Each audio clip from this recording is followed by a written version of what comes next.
Welcome back to my channel. तो आज हम बात करेंगे इंडियन कॉन्स्टिट्यूशन के कुछ ऐसे इंपॉर्टेंट आर्टिकल्स के बारे में जिनसे यूपीएससी बार बार क्वेश्चंस पूछता है, और साथ ही जानेंगे उनसे जुड़े कुछ लेटेस्ट और अपडेटेड पॉइंट्स जो बहुत कम एस्पिरेंट्स को पता होते हैं। सबसे पहला इंपॉर्टेंट आर्टिकल है article 32, right to constitutional remedies. अगर किसी सिटीजन के फंडामेंटल राइट्स वायलेट होते हैं तो वो डायरेक्टली सुप्रीम कोर्ट जा सकता है। लेकिन लेटेस्ट ईयर्स में सुप्रीम कोर्ट ने साफ कहा है कि आर्टिकल 32 पावरफुल ज़रूर है, पर हर छोटी बात के लिए डायरेक्टली सुप्रीम कोर्ट जाना नेसेसरी नहीं है। पहले हाई कोर्ट का ऑप्शन भी यूज़ किया जा सकता है। ये पॉइंट यूपीएससी इंटरव्यू और मेंस दोनों में यूज़फुल हो सकता है। अब बात करते हैं आर्टिकल 21 की, right to life and personal liberty. पहले लोग समझते थे कि आर्टिकल 21 सिर्फ जीने का अधिकार देता है, लेकिन अब सुप्रीम कोर्ट ने इसके स्कोप को बहुत एक्सपैंड कर दिया है।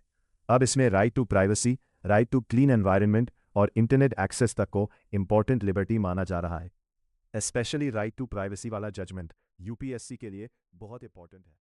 अगला इंपॉर्टेंट आर्टिकल है आर्टिकल 19, राइट टू फ्रीडम। लेकिन एक अपडेटेड पॉइंट जो बहुत कम स्टूडेंट्स याद रखते हैं, फ्रीडम एब्सोल्यूट नहीं होती। नेशनल सिक्योरिटी, पब्लिक ऑर्डर और फेक इंफॉर्मेशन के केसेस में गवर्नमेंट रीजनेबल रिस्ट्रिक्शंस लगा सकती है।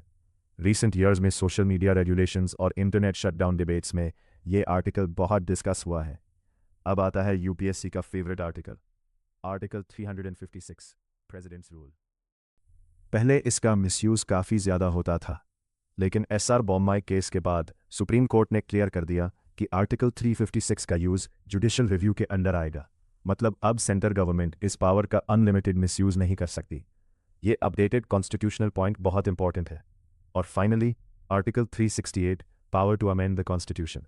लेकिन यहाँ एक शॉकिंग पॉइंट है, पार्लियामेंट कॉन्स्टिट्यूशन अमेंड तो कर सकती है, लेकिन कॉन्स्टिट्यूशन का बेसिक स्ट्रक्चर डिस्ट्रॉय नहीं कर सकती। ये रूल केशवानंदा भारती केस में दिया गया था और आज भी इंडियन कॉन्स्टिट्यूशन की बैकबोन माना जाता है। तो ये थे इंडियन कॉन्स्टिट्यूशन के कुछ मोस्ट इंपॉर्टेंट आर्टिकल्स और उनसे जुड़े लेटेस्ट अपडेटेड कॉन्स्टिट्यूशनल पॉइंट्स जो सीरियस यूपीएससी एस्पिरेंट्स को ज़रूर पता होने चाहिए। ऐसे और अपडेटेड और नॉलेज वाले वीडियोस के लिए यूपी कमिंग आईएएस चैनल को सब्सक्राइब करो और वीडियो को लाइक करना मत भूलना।